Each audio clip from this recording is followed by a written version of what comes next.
Magandang araw sa inyong lahat. Inaanyayahan ko kayo na makinig sa kwentong ito. Sa pista ng kaarawan. Ininsulto ako ng biyenan ko at sinampal niya ako ng 2 beses sa harapan ng lahat. Natahimik ako. Pagkatapos ay lumingon at hinawakan ang isang kahoy na pamalo at gumawa ng isang bagay na nagdulot ng kaguluhan sa buong handaan.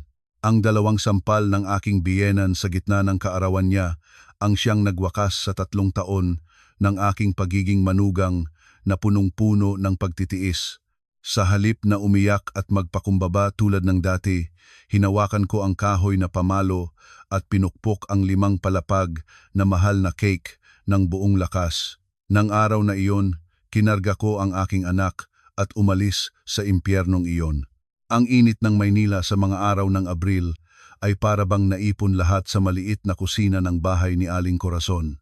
Ang usok mula sa kumukulong sabaw ay sumalangsang paakyat, halo-halo sa amoy ng nagsusunog na langis na para kang mabibigo sa paghinga.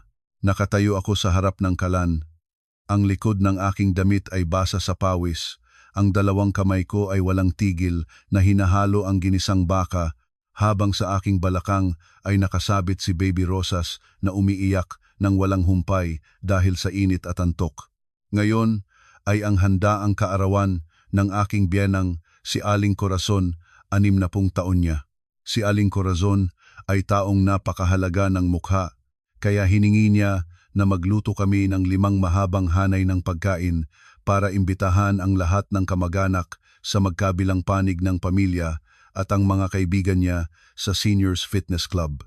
Karaniwan, sa ganitong okasyon, nagpapaupa ang mga tao ng catering service para hindi na masyadong mahirapan. Ngunit sinabi ng aking biyenan na ang labas na pagluluto ay hindi maayos ang kalinisan, mahal pa, at hindi nagpapakita ng taimtim na pagmamahal ng manugang. Kaya ang buong bigat ng lahat ay nahulog sa aking mga balikat mula sa pamimili sa palengke ng 4:00 ng umaga, pagpili ng bawat isda at gulay, hanggang sa paghahanda at pagluluto ng 5 hanay ng pagkain na may iba't ibang putahe, hipon sa gata, manok na tinola, lumpiang Shanghai, ginisang baka at sopas na may mga buto. Lahat ay ginawa ko ng mag-isa. Ang aking asawa na si Daniel ay, mula pa noong madaling araw, nakasuot na ng pinlansya at maayos na polo shirt, nakaupo sa sala, iniinom ang kape at nakikipag-usap sa mga matatanda. Wala siyang pakialam na ang kanyang asawa ay pawis na pawis sa kusina at si Maricel, ang pinakamabait na kapatid ng aking asawa, ay nakasuot ng mapulang bestida, mabigat ang makeup at paminsan-minsan ay pumapasok sa kusina para lang manggulo. Kumain si Maricel ng 1 piraso ng lechon baboy, ngumuya ng dahan-dahan at nagsalita ng may panunuya. "Ate, ang nipis-nipis naman ng pagkakahiwa mo ng karne, tatawanan tayo ng mga bisita. Mag-ingat ka sa iyong trabaho, ngayon ay espesyal na araw ng nanay, huwag mong ikahiya ang buong pamilya." Nilunok ko ang pait na nararamdaman ko at pilit na pinananatiling mahinahon ang aking boses. "Lumabas ka na at makiharap sa mga bisita at tulungan ang nanay, Maricel, mainit dito sa loob at baka mabasa ng langis ang magandang damit mo. Si Baby Rosas ay makulit na. Kung may oras ka ay sandaling hawakan mo siya para matapos ko ang sinigang." Umurong si Maricel ng 2 hakbang na para bang takot siyang mahawa ng sakit. "Nako, nakamagandang damit ako. Baka sumuka pa sa akin yung bata. Ikaw ang naganak niyan. Ikaw ang magpaamo. Isang simpleng pagluluto lang iyan, mareklamo ka pa. Bakit ka nagrereklamo?" Pagkatapos nito, lumiko si Maricel at lumabas. Nang nagmamataas, iniwanan ako kasama ang tikimpuso na iyak ng aking anak na wala pang 1 taon. Nang mag-2:00 ng tanghali, puno na ang lahat ng hapag ng mga bisita. Ang tunog ng pagtataas ng baso, tawanan, at malakas na usapan ay pumapasok mula sa sala. Dala-dala ko ang bawat mabigat na pinggan ng pagkain papunta sa sala, ang aking mga braso ay nanghihina at nanginginig. Nang matayo na ang huling pinggan, saka naman tumahol si Baby Rosas dahil basa na ang lampin niya. Nagmadali akong pumasok sa silid para palitan ang lampin ni Rosas at paamuhin siya ng kaunti para tumahimik. Dahil sa pag-aasikaso sa kanya, nahuli ang pagdadala ko ng sinigang ng 15 minuto kumpara sa ibang putahe. Nang lumabas na ako sa sala na may hawak na mangkok ng mainit na sabaw, biglang bumaba ang tinig sa paligid. Ang lahat ng mata ay napunta sa akin. Si Aling Corazon ay nakaupo sa pangunahing hapag kasama ang kanyang mga may kayamang kaibigan. Ang mukha niya ay namumula at namumugto ang kilay, malinaw na nagpapakita ng sama ng loob. Malakas niyang ibinaba ang kanyang kutsara sa mesa at lumabas ang malakas na tunog. "Anong ginagawa mo, Celine? Bakit ngayon ka lang nagdala ng sabaw? Natapos na halos ang kainan. Ngayon ka palang maglabas ng sabaw. Sino ang makakakain?" Malas ang pamilyang ito na nakakuha ng ganitong manugang tamad at walang kwenta. Hindi mo man lang matapos ang simpleng pagluluto sa isang espesyal na okasyon. Si Aling Corazon ay nagsalita ng malakas at mabilis. Bawat salita ay may tinik. Sa harapan ng napakaraming tao, nangatog ako. Ang dalawang kamay ko ay hawak pa rin ang mainit na mangkok ng sabaw at nagmadali akong magpaliwanag. "Nanay, kanina ay masyadong umiyak si Rosas. Kailangang palitan ko ang lampin niya at paamuhin sandali, kaya nahuli ang sabaw. Hinihiling ko sa inyong paunawalaan." Ang aking pagpapaliwanag ay hindi lamang hindi nagpatahimik kay Aling Corazon, para bang pinagdilapan pa nito ang apoy. Naramdaman niyang nawalan siya ng mukha sa harapan ng mga kaibigan na laging nagmamalaki ng kanilang kayamanan at kasiyahan ng pamilya. Tumayo si Aling Corazon, lumakad ng mabilis papunta sa akin. Bago pa man ako makagalaw, itinataas niya ang kanyang kamay at sinampal ako ng 2 beses sa pisngi. Ang tunog ay maririnig sa buong tahimik na sala. Ang tunog ng pagkakasagpak ay malinaw sa gitna ng katahimikan ng sala. "Sumasagot ka pa sa akin?" Ang pag-aanak ng anak na babae ay hindi ipinagmamalaki. "Ginagamit mo ba siya para takpan ang iyong katamaran?" Walang kwenta. Nagalit si Aling Corazon ng malakas. Ang kanyang mga pulang kuko ay nakatutok sa aking mukha. Ang aking mga pisngi ay nasusunog. Ang sakit ay tumatagos mula sa balat hanggang sa kaibuturan ng aking puso. Nakatayo akong manigas sa lugar ko. Ang mangkok ng sabaw sa aking mga kamay ay nanginginig. Lumingon ako sa hapag ng mga lalaki. Si Daniel ang asawa na isininghal ko ang aking kabataan para pagsilbihan ay nakatungo at kumukuha ng pagkain na para bang wala siyang nakikita. Si Maricel ay may ngiting malinis ang kamay, nakatakip ang bibig, nakangiti ng may paghamak. Sa paligid ko ay mga mapanusisang mata ng mga kamag-anak ng pamilya ng aking asawa. Walang isang nagsalita para sa akin. Walang isang nagsimpatiya sa babaeng nakargahan ng 5 hanay ng pagkain habang nagdadala ng sanggol. Ang 3 taon ng aking pagtitiis ay biglang nagkabiyak. Hindi ako umiyak. Hindi katulad ng dati nang murahin ako ng aking biyenan o magtampo sa akin ang asawa ko at ako ay tumakbo sa banyo para iyakin at pagkatapos ay bumalik na para magpatuloy ng trabaho. Ngayon, ni isang luha ang hindi nahulog lahat ng sama ng loob, kahihiyan at sakit ay tila lumampas na sa hangganan ng aking tiisan at naging isang katahimikang nakakatakot. Ang hangin sa sala ay mahigpit na parang pisi ng gitara na akmang puputol. Nang makita ni Aling Corazon na tahimik ako, inakala niyang bumalik na naman ako sa dating masunuring paraan.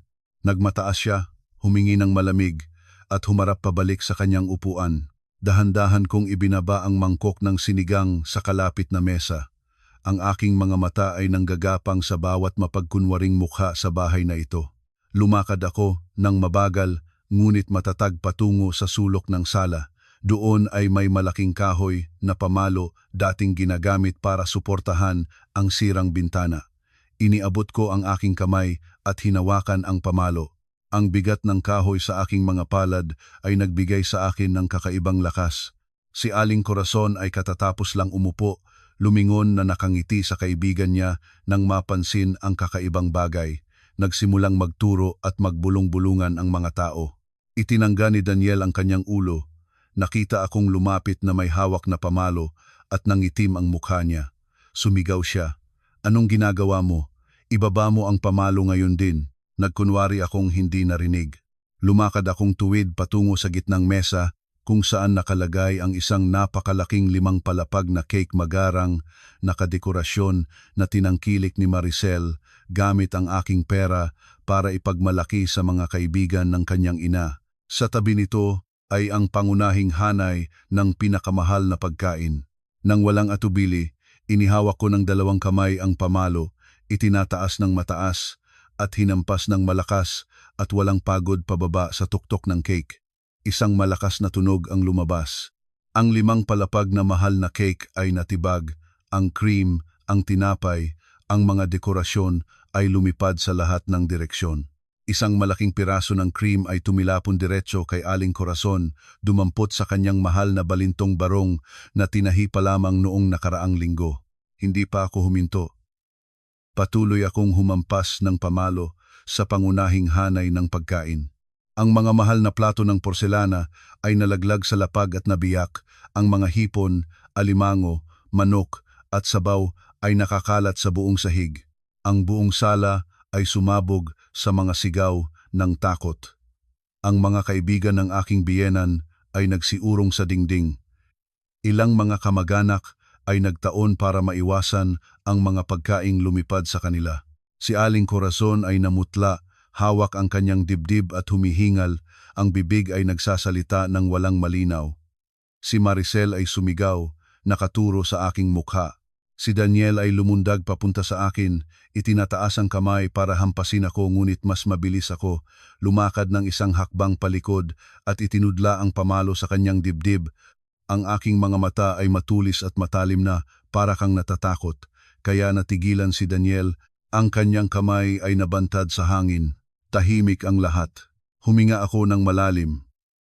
Pinigahan ang lahat ng lakas mula sa aking dibdib at nagsalita ng malinaw at mariing bawat salita. Ngayon, sa harapan ng lahat ng inyo, ipinapahayag ko na maghiwalay kami. Tinatrato ako ng pamilyang ito bilang libreng katulong pinagsamantalahan ang aking paggawa, dinungisan ang aking dignidad sa loob ng 3 taon. Inakala ninyong matiisin ako dahil mapayapa maaari kayong gumawa ng anumang gusto ninyo, ngunit nagtatapos na ang lahat ngayon. Ang papel ng diborsyo ay iiwan ko sa mesa. Pirmahan mo, Daniel. Paalam nanay, paalam Kuya Daniel, paalam Maricel. Mula ngayon, wala na akong kinalaman sa bahay na ito.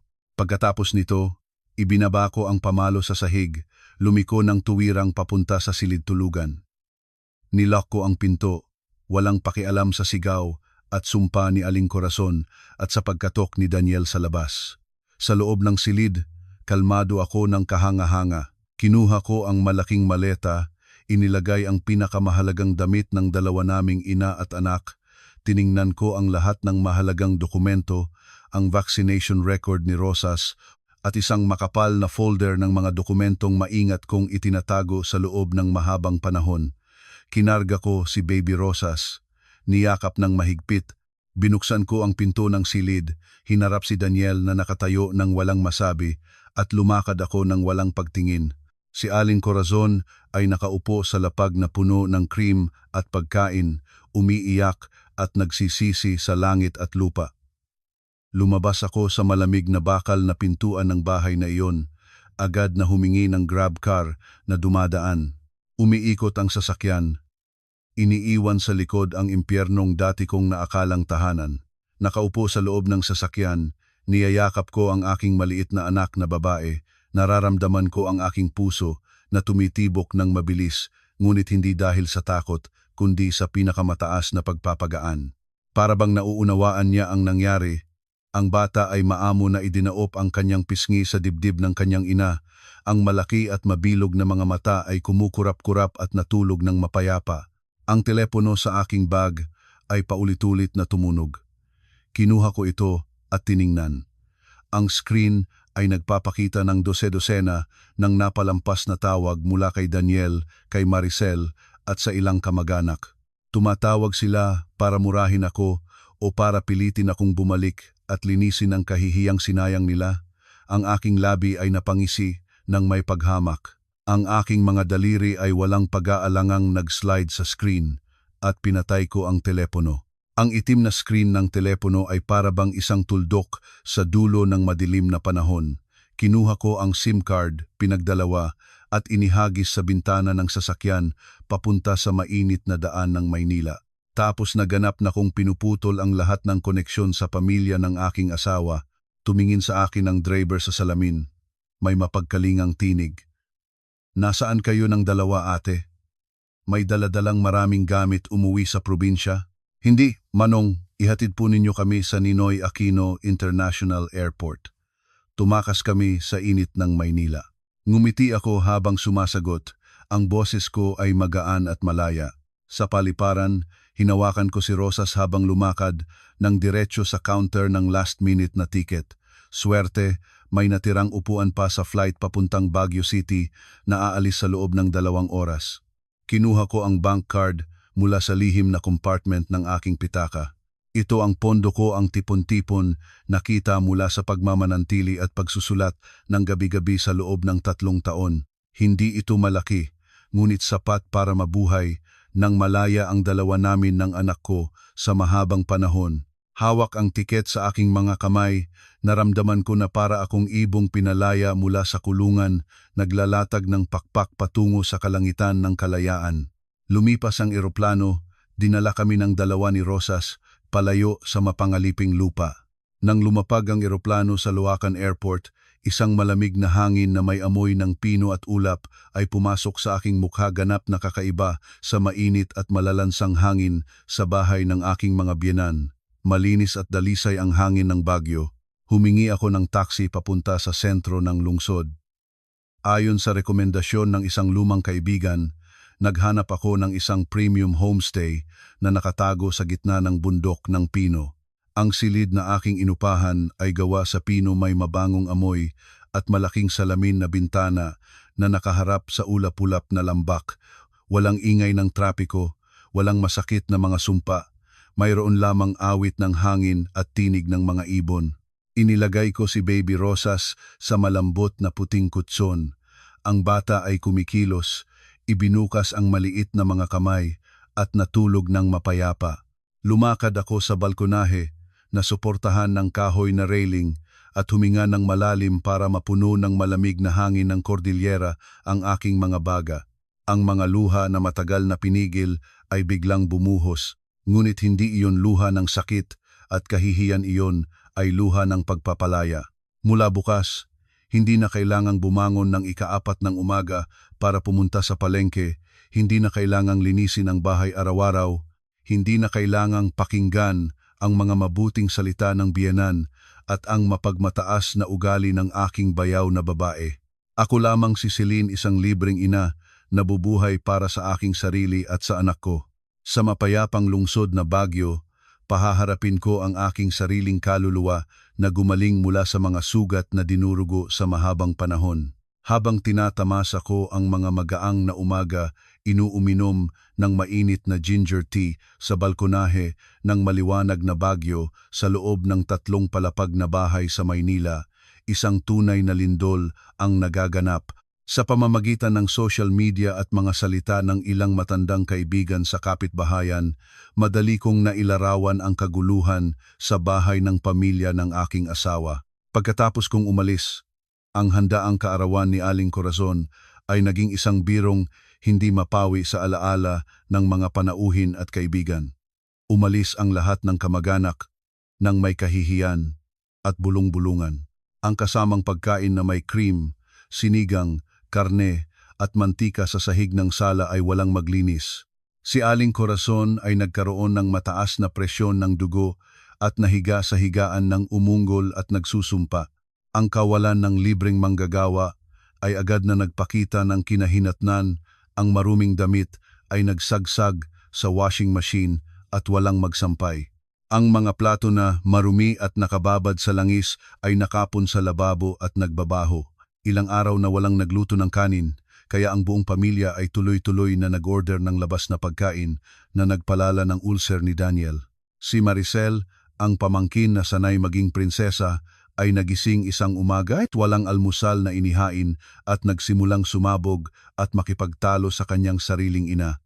Ang tunog ng mga kutsara at tindogan at malakas na sigawan ay naririnig pa sa labas ng gate na nagbibigay ng tawa sa mga kapitbahay na matagal nang nasusuya sa mapagmataas na ugali ng Magina.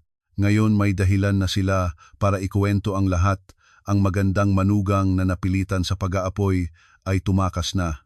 Si Daniel naman ay hindi ligtas sa opisina. Ang kwento ng pagpukpok ng cake at pagtakas ng asawa ay mabilis na lumaganap sa mga katrabaho niya. Ang mga mata na nakatutok sa kanya at bulong-bulungan sa bawat pagpasok niya sa opisina ay malubhang nasugatan ang kanyang pride na bilang isang mapaghariang lalaki. Naramdaman niyang napakalaking kahihiyan ang naranasan niya. Ang kanyang mapagpalalo ay nabunyag at si Daniel ay naging mainit at desperado. Ginamit niya ang lahat ng paraan para hanapin ako, ngunit wala. Nagpalit na ako ng numero ng telepono, nakikipag-ugnayan lamang sa aking mga magulang at sa isang matalik na kaibigan para ipaalam na ligtas kami. Ngunit hindi nananatiling nakatago ang lihim. Sa huli ay nahanap ni Daniel ang aking bagong numero mula sa isang malayong kamag-anak na walang malay kong na-text. Isang hapon ng ika-4 na araw sa Baguio, tumunog ang aking bagong telepono. Nakita ko ang numerong ipinapakita sa screen at alam ko na kung sino ang tumatawag. Pinindot ko ang sagutin, inilapit sa tenga. Agad na sumabog ang galit na boses ni Daniel, winasak ang katahimikan ng aking silid-tulugan. Galing ka, Celine. Ginawa mo ang iyong eksena at umalis na para maglaro. Alam mo ba kung gaano kagulo ang nangyayari dito sa bahay? Bumalik ka ngayon at lumuhod ka at humingi ng tawad sa aking ina sa harapan ng mga kamag-anak. Ayusin mo ang bahay at baka pag-isipan ko pang bigyan ka ng pagkakataon. Kung hindi, huwag kang umasa na makuha ang kahit isang sentimo mula sa bahay na ito. Paabutin ko sa labi mo at sa bata ang pagmamahal mo at sa iyong anak ang pagkain habang naghihintay kayo ng utos ng hukuman. Ang kanyang mapaghariang tono ay hindi nagbago. Inakala pa rin niyang isa akong pagong na nakakubli sa kanyang shell. Kailangan lamang ng ilang banta at babalik ako nang nanginginig ng takot. Ngunit nagkamali siya. Ang babae noon na nagtitiis ay namatay kasabay ng nabiyak na 5 palapag na cake. Hawak ko ang telepono. Ang aking mga mata ay malamig na tumitig sa berdeng pino sa labas ng bintana. Hinayaan siyang ilabas ang lahat ng galit niya. Hinintay kong maubusan siya ng salita at huminga para magimbak ng lakas, saka ko lamang dahan-dahang nagsalita. Ang aking boses ay malamig, pare-pareho, walang kahit anong emosyon. Tapos ka na bang magsalita? Kung tapos na, buksan mo ang iyong email. Nagpadala na ako ng kasunduan sa diborsyo doon. Pirmahan mo at ipadala sa address ng opisina ng abogado na nakalagay doon. Huwag ka nang magdrama dito, nasusuya na ako. Tumigil ang kabilang dako. Pagkatapos ay humingi siya ng malamig na tinig na puno ng paghamak. Sa tingin mo ay madali ang diborsyo. Umalis ka ng mag-isa, kaya ikaw na rin ang magpalaki sa bata. Ang bahay na ito ay mana ng aking mga magulang, wala kang karapatan sa kahit isang bato rito. Lahat ng pera ay nasa akin, wala kang makukuhang kahit isang piso mula sa uri ng babaeng tulad mo.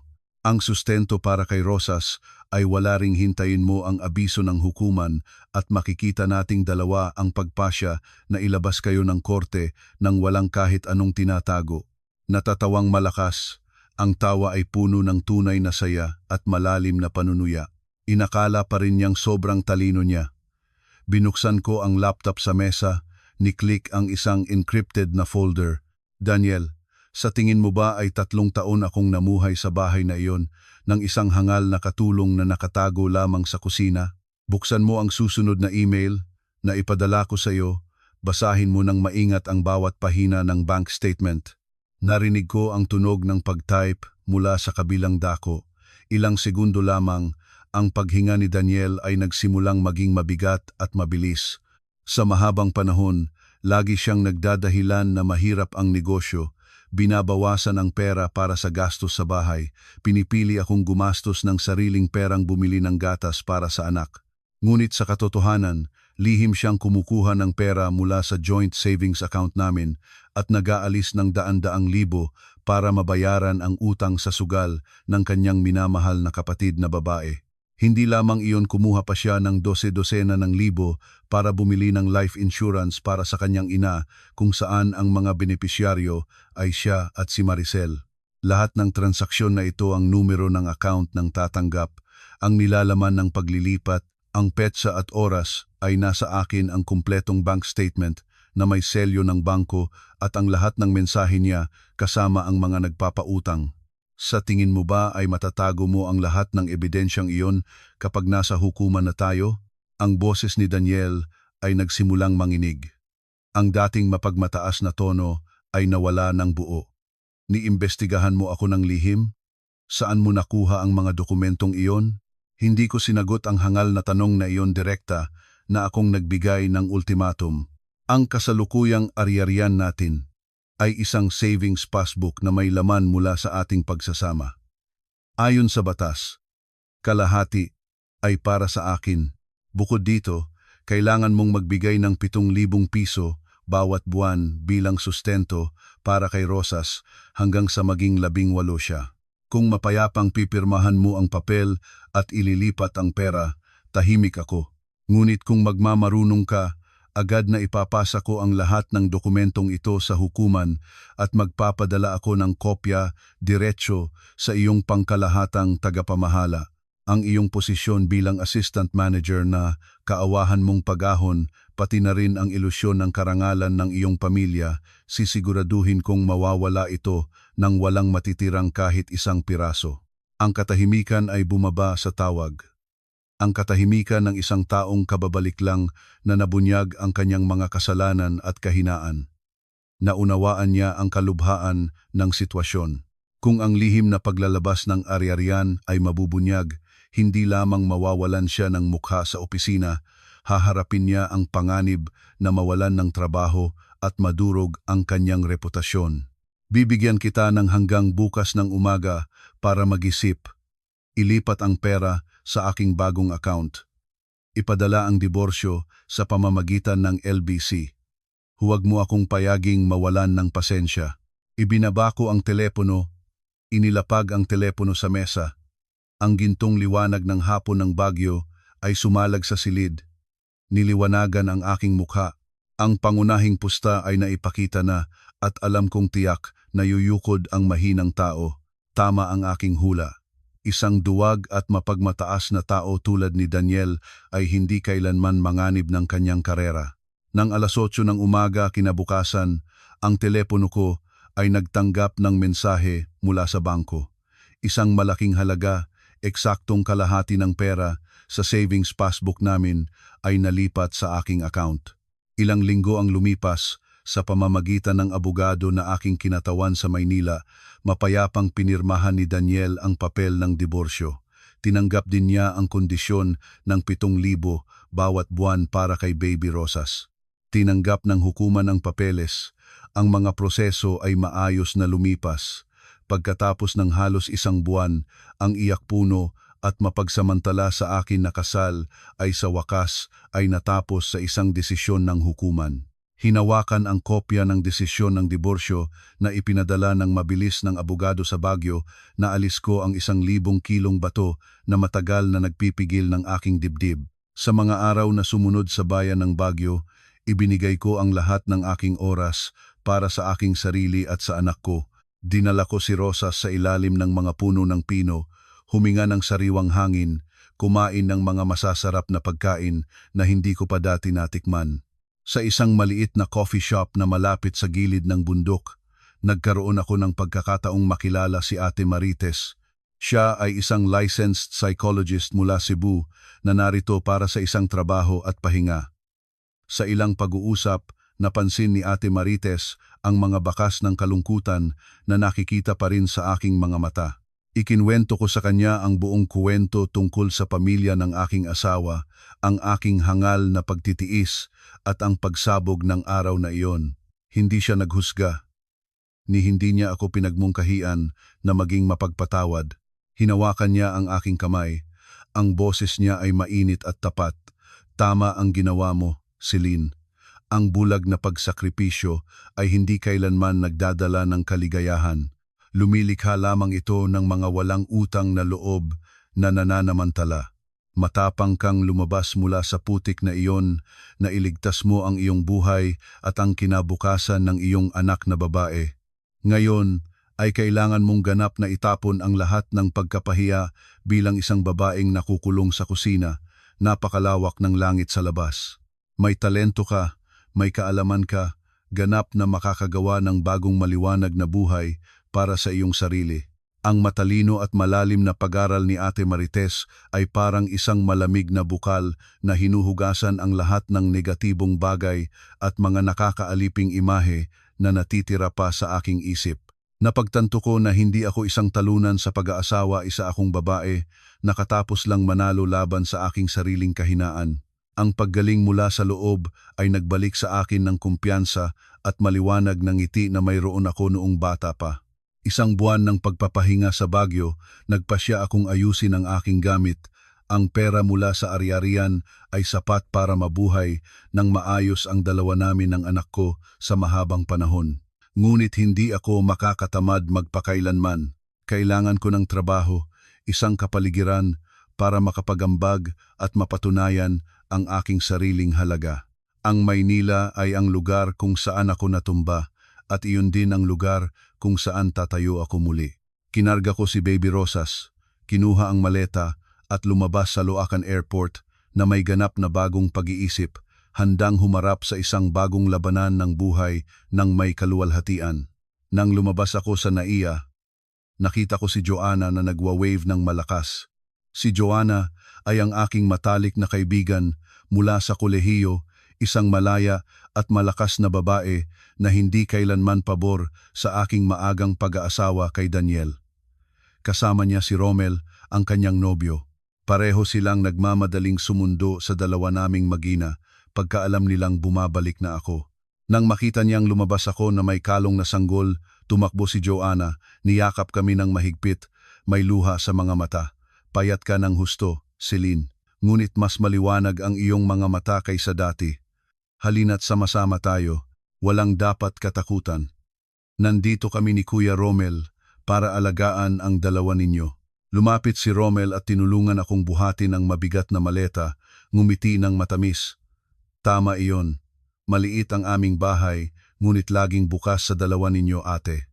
Doon muna kayo hanggang maayos na ang buhay. Nabigla ako ng luha habang nagpapasalamat sa dalawang mabuting kaibigan. Ang sasakyan ay umikot at dinala kami sa isang maliit na condo unit sa Quezon City. Napainis ni Joanna ang isang silid na may sariwang kama at dami ng mga laruan para kay Baby Rosas. Ang pagmamahal at katapatan ni Joanna at ni Romel ay nagpakita sa akin na hindi ako nag-iisa sa gitna ng abala ng Maynila. May matibay na pundasyon akong maaasahan para magsimula muli. Ang mga unang araw bilang nag-iisang ina ay hindi madali. Si Rosas ay nasa edad na malapit ng maglakad, masigasig at laging nakakapit sa ina. Sa umaga, maagang gumigising para magluto ng pagkain para sa anak, nililinis ang bahay kasama si Joanna. Kapag natutulog si Rosas o naglalaro ng mga laruan, agad kong binubuksan ang laptop para maghanap ng trabaho. Bago ako nag-asawa, dating editor ako ng isang online lifestyle magazine. Ang karanasan sa pagsusulat ay nananatili pa sa aking isip. Pumunta ako sa mga freelance na grupo at gumawa ng maayos na portfolio at nagsimulang mag-send out. Ang aking tiyaga ay agad na nagbunga.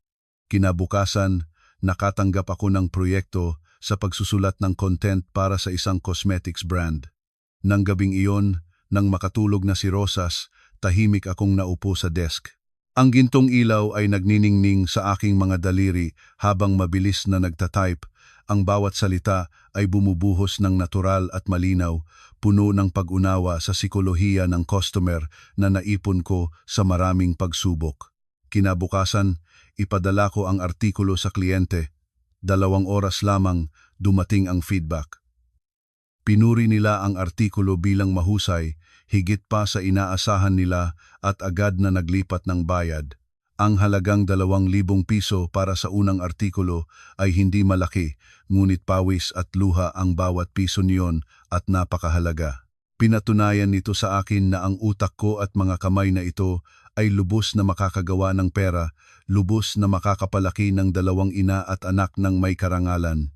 Ang mapayapang buhay sa kondo ni Joanna ay hindi nagtagal bago muling dumating ang bagyo. Ang pinagmulan ng kapahamakan ay nagmula sa walang hanggang pagkagahaman at maliit na galit ni Aling Corazon. Narinig niya mula sa isang kilala ang balitang nakita ako at si Rosa sa isang mall malapit sa Quezon City na kumpirmadong bumalik na ako sa Maynila kasabay ng sama ng loob dahil sa pagkawala ng kalahati ng pera sa savings. Nagpasya si Aling Corazon na pumunta sa bahay ng aking mga magulang para guluhin sila. Ang aking mga magulang ay nakatira sa isang matandang bahay na malalim sa isang makitid na eskinita sa isang probinsyang bayan sa labas ng Maynila. Sila ay parehong guro na nagretiro na, mahinahon, napapahalaga sa karangalan at laging nagkakaisa sa mga kapitbahay. Sa loob ng 3 taon ng pagiging manugang para hindi mapag-alala ang aking mga magulang, lagi kong itinatago ang lahat ng masamang nangyayari. Sa tuwing uuwi, nakangiti at masaya, nagsasalita ng mabuti para sa pamilya ng aking asawa. Kaya ang biglang pagpapakita ni Aling Corazon na may daladalang isang masamang balita ay isang bagay na hindi naisip ng aking mga magulang na darating. Isang umaga ng Lunes, habang ang aking ama ay nagdidilig ng kanyang mga halaman sa labas at ang aking ina naman ay nag-aalis ng tiyak ng gulay sa kusina, si Aling Corazon ay sumulpot kasama si Maricel, mga matapang na nagbulyaw sa loob ng bakuran. Walang kahit anong pagbati, nagtayo si Aling Corazon ng matig at nagsalita ng malakas at maasim na maririnig ng buong kapitbahayan. Lumabas kayo at tingnan ninyo kung anong ginawa ng inyong mahal na anak na babae. Winasak niya ang kaarawan ko, kinalat ang kahihiyan sa harapan ng aming mga kamag-anak. Pagkatapos ay kinuha ang pera ng aming pamilya at tumakas para sumama sa iba. Ang ganitong babaeng walang moralidad ay dahil hindi ninyo siya naituro ng tama.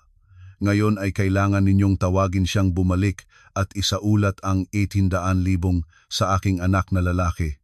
Kung hindi, mananayo ako rito at sisigawin sa buong eskinita ang mukha ng pamilya ng mga gurong nagpapakunwari. Nabitawan ng aking ama ang pandilig na tameme. Lumabas siya. Ang mukha ay nagpapakita ng pagtataka at galit. Mag-ingat ka sa iyong mga salita. Ang aking anak na si Celine mula pagkabata ay mabait at hindi kailanman nagnanakaw o sumasama sa iba. Huwag kang magbuga ng dugo at magsisinungaling laban sa anak ko. Si Aling Corazon ay nakita na nagwaglit si tatay, lalo pang nagitna, magsisinungalik. Siya mismo ang nag-engage kay Daniel para ilipat ang pera at umalis na may kalong na bata. Kung ano ang magulang, iyon din ang anak. Malamang nakasabwat kayo para magnakaw ng ari-arian ng aming pamilya, mga mandaraya. Ang masakit, bastos at walang humpay na mga salita ni Aling Corazon ay bumagsak tulad ng mga kutsilyo sa dignidad ng isang gurong mabuting lalaki. Ang aking ama ay may kasaysayan ng mataas na presyon ng dugo. Sa pagdinig ng malupit na mga paratang na nakatutok sa karangalan ng anak niya at ng pamilya, nalipol siya sa galit. Namula ang mukha niya, ang ugat sa kanyang templo ay kumikibo ng mabilis. Itinuro niya ang kanyang kamay patungo sa gate. Mahirap magsalita, umalis kayo sa aking bahay. Ngunit bago matapos ang mga salita, biglang bumagsak ang kamay ng aking ama. Hinawakan niya ang kanyang kaliwang dibdib, ang mga mata ay lumisaw, ang buong katawan ay nanginig at bumagsak sa malamig na semento ng bakuran. Ang aking ina ay tumakbo mula sa kusina, sumigaw ng malakas, niyakap ang katawan ng aking ama na unti-unting nawawalan ng kamalayan. Si Aling Corazon at si Maricel, nakita ang isang taong bumagsak at natalunan na malaki ang nagawa nilang pinsala, ay nagmamadaling lumago at tumakas mula sa eskinita. Hindi pinansin ang iyak ng aking ina habang humihingi ng tulong mula sa mga kapitbahay. Ang tunog ng aking telepono ay paulit-ulit na nagpatalo sa daloy ng aking mga iniisip habang nagtatipi. Nakita ang pangalan ng aking inay sa screen. Ang puso ko ay biglang nabagabag ng kakaiba. Nang sagutin ko, ang iyak ng aking ina ay dumating sa aking mga tainga at para bang may kumukurot sa aking puso. Celine, pumunta ka sa ospital, ngayon may stroke si tatay. Nag-emergency ang mga doktor, natatakot na nang husto ang nanay mo. Ang aking ulo ay lumabo. Ang mga paa ko ay nanlambot. Nagmadaling humingi kay Joanna na bantayan si Baby Rosas, kinuha ang bag at tumakbo pababa para sumakay ng Grab ng diretsyo sa ospital. Ang layo mula sa Quezon City hanggang sa ospital ay hindi kailanman naging ganoon kabagal. Ang mga bagay sa labas ng bintana ng sasakyan ay lumabo sa mga luha na dumadagundong sa aking pisngi. Sinisi ko ang aking sarili ng milyon-milyong beses. Bakit hindi ko sinabi sa aking mga magulang ang katotohanan ng mas maaga? Bakit ko hinayaang mahanap ng mga masamang tao ang aking pamilya at saktan ang aking ama? Ang pasilyo ng ospital ay may malakas na amoy ng betadine at lamig ng kamatayan. Tumakbo ako sa emergency ward. Ang mga mata ay naghahanap ng pamilyar na mukha. Nanay, nariyan na siya. Nakaupo siya ng lulubog sa harapan ng ICU. Ang buhok na kulayabo ay gulugulong, ang mukha ay puti, ang mga mata ay manigas mula sa iyak. Nang makita niya akong tumakbo, niyakap niya ako, umiiyak ng tuloy-tuloy. Si Aling Corazon ay napakasama, anak. Isinakusa siya na mandaraya at sumasama ka sa iba, sinigaw niya ang aming pamilya sa harapan ng lahat. Natumba ang iyong ama sa galit, tumaas ang presyon ng dugo, naputol ang ugat sa utak. Niyakap ko ng mahigpit ang manipis na katawan ng aking ina na nanginginig. Luha ang bumuhos na hindi ko mapigilan. Nginalit ko ang mga ngipin. Ang galit ay kumukulo sa bawat ugat ko. Ang utang ng dugo na ito ay sisiguruhin kong babayaran ng magina nilang Aling Corazon. Lumabas ang doktor mula sa emergency room. Ang mukha ay pagod, tinawag ang pamilya ng pasyente. Kami ni nanay ay nagmadaling lumapit. Ibinalita ng doktor na ang kalagayan ng aking ama ay napakabigat, ang lugar ng utak na nasalanta ay malawak, kailangan ng mga espesyal na gamot at pinakamahusay na suporta ng makina para mapanatili ang buhay. Ang gastos sa paggamot araw-araw ay aabot sa 10,000 o higit pa. Kailangan ng pamilya na maging handa sa isipin at sa pananalapi. Inakay ko ang aking ina pabalik sa upuan, kinuha ang reseta ng unang bayad na ibinibigay ng nurse. Ang numerong Al-MBing Unrun 0 na nakalimbag sa papel ay nagpaginig ng aking mga kamay. Ang pera na nakuha ko mula kay Daniel matapos ibawas ang gastos ng abogado, tirahan at pamumuhay ay kalahati na lamang. Ang sakit ng aking ama ay isang mahabang labanan, mauubos ang perang iyon sa lalong madaling panahon. Kung maubusan ng pera, ano ang mangyayari sa aking ama? Tumingin ako sa maliit na bintana sa pinto ng ICU. Nakita ko ang aking ama doon. Ang katawan ay puno ng mga tubo at wire. Ang mahina niyang paghinga ay lubos na umaasa sa makina. Ang lalaking buong buhay ay nagturong mabuti, na nagturong may respeto sa sarili, ngayon ay nangingigil sa hangganan ng buhay at kamatayan. Pinigilan ko ang mga luha. Ang pagiyak ngayon ay walang maisasaayos. Kung maubusan ng pera, kailangan kong kumita pa. Kailangan kong tumayo at maging matibay na haligi para sa aking pamilya. Ang mga araw na sumunod ay ang pinakamadilim at pinakamahirap na panahon ng aking buhay. Ipinagkatiwala ko si Baby Rosas kay Joanna at Romel, lumipat sa ospital para magbantay ng gabi at araw kasama ang aking ina para alagaan ang aking ama. Sa araw ay nagtakbuhan ako sa mga papeles at proseso, bumibili ng lugaw at ulam, tinanggap ang mga resulta ng mga pagsusuri. Sa gabi, nang makatulog na ang aking ina sa manipis na banig sa pasilyo, muli kong binubuksan ang laptop, inilalagay sa hita at nagsimulang magtrabaho. Sa ilalim ng malamlam na ilaw ng pasilyo ng ospital, sa gitna ng pagangal ng mga ambulansya na pumupugnaw sa gabi, nagmamaliksi ang aking mga daliri sa keyboard. Tinanggap ko ang lahat ng uri ng trabaho, mga artikulo sa pagbebenta, mga script ng maikling video, pag-edit ng nilalaman ng website para sa maliliit na kumpanya. Pinipiga ko ang aking utak para magpatupad ng buong kapasidad, hindi nagpapahintulot sa sarili na magpahinga kahit isang minuto. Bawat 1,000 salita na aking sinusulat ay isang karagdagang pera para sa gamot ng aking ama, para sa gatas ng aking anak. Ang presyon ng pera, ang pag-aalala sa kalusugan ng aking ama ay mabigat sa aking balikat, na nagpahina ng mabilis sa aking katawan. Ang mga mata ko ay nangitim, ang kulay ng balat ko ay pumuti, ngunit ang mga puyat na almusal na kinakain ko ng dalidali ay hindi nagpatigil sa aking lakad. Sa harapan ng pagkamatay ng isang mahal sa buhay, ang tao ay nagiging mahiwaga ang lakas. Sa tuwing papasukin ko ang ama ko, sa oras na itinakda, tinitignan ko ang mga makina na nagpapakita ng mga mahahalagang chart na unti-unting tumataas, nawawala ang lahat ng pagod. Ang mga mata ko ay nagliliwanag na may bakal na tibay habang tinitingnan ang aking ama. Dapat mabuhay ang ama ko, kailangan niyang gumaling para makita kung gaano kasaya at karangal ang buhay ng anak niya. Ngunit ang freelance na trabaho, kahit magtrabaho ako ng gabi-gabi, ay hindi kayang magbigay ng sapat na kita para masaklaw ang malaking gastos sa ospital. Kailangan ko ng isang mas malaking hakbang. Isang umaga, habang naghihintay ng resulta ng x-ray ng aking ama, lumihis ang aking tingin sa isang job posting. Nakalagay doon ang paghahanap ng isang content manager para sa Asia Media Group, isa sa pinakamahalagang kumpanya ng media sa Maynila. Ang suweldong inaalok ay napakaakit sapat para suportahan ang gastos sa ospital ng aking ama at mapanatili kami ng dalawa ni Rosas ng may kaginhawaan, kasamang napakagandang insurance.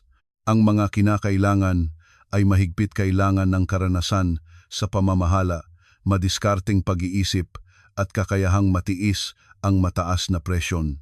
Ang maraming taon bilang inang nag-aalaga ng sanggol sa bahay ay nagpabigat sa akin ng kaunting pag-aalala. Ngunit tumingin ako sa mga artikulong maangas na aking natapos ng kamakailan. Tumingin ako sa aking kakayahang ayusin ang trabaho ng maayos sa pagitan ng ospital at mga kliyente sa nakaraang panahon. Hindi na ako ang estudyante nakatapos pang nag-graduate na mahina ang loob, ni hindi na rin ang nagtitiis na asawa na duwag. Ako ay isang babaeng dumaan na sa bagyo, may sapat na karanasan, empatiya at matibay na kalooban para mabuhay. Huminga ako ng malalim. Binuksan ang matandang folder ng resume. 3 oras ang aking ginugol sa tanghalian para baguhin ang CV ko. Ina-update ang lahat ng kasanayan sa pagsusulat at karanasan sa pag-unawa sa psikolohiya ng mambabasa na lubos ko nang nagagawa.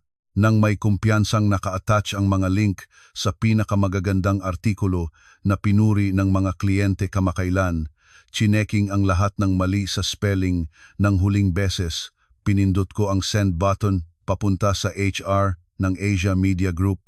Nang makita ko ang mensaheng sent successfully, ngumiti ako sa aking sarili. Ito ang unang bato na aking ilalagay para muling itayo ang kastilyo ng aking buhay. Ang pasilyo ng ospital sa hapon ay tahimik at lungkot ang kulay. Ang amoy ng betadine ay halo ang pawis ng mga pamilya ng pasyente na gumagising ng buong gabi. Ito ay lumikha ng makapal at nakakasilaw na kapaligiran. Nakayukod ako sa aking 2 kamay, nararamdaman ang bawat vertebra ng aking likod na nagrereklamo dahil sa sakit.